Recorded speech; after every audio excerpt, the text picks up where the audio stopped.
Now to a story of a family separated, spending almost a decade apart, fearing for their safety and risking it all. The Majedi family is now back together and safe here in Metro Detroit, having fled Taliban rule in Afghanistan.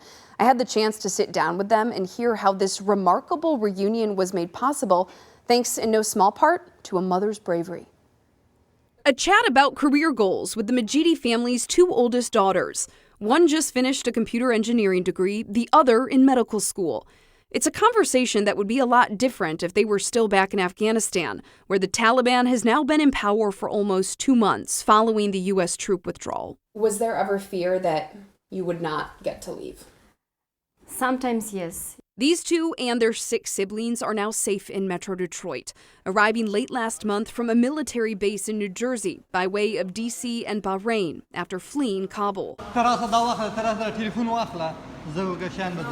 These aren't just hugs of relief after a safe journey, but embraces between a family separated for almost a decade. The story of this heartfelt reunion starts in 2014. Mother Karima travels to the U.S. from Afghanistan with a group of women for a business training.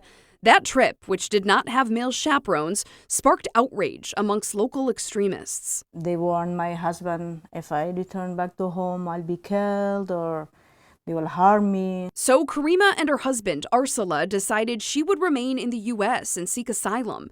In 2018, it was granted, and Karima started the work of bringing her family here, her youngest just 1.5 when she left. At the beginning, we were changing our home. Few days in one place we were staying, 1 week in another place, 1 week in another place.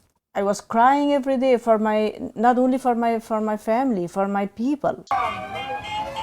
Just 1 day before the Taliban seized Kabul, Arsala and the kids finally got their visas. These pictures Karima's daughters took while waiting to board this U.S. cargo plane. They waited for 3 days at the Kabul airport, where they saw firsthand people desperately clinging to planes in these now viral videos.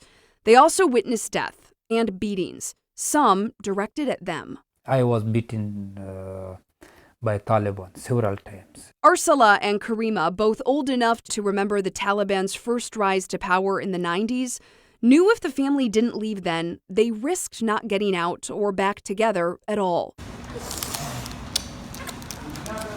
And then, after almost a month in transit, Karima held her 8 kids again, including her baby son, now up to her chin. I had nothing to say, and I was just saying, like, you're my superwoman. I hugged them, and when they said, Mom, I heard that word after 7 years, I couldn't believe it. It wasn't easy. It was not easy.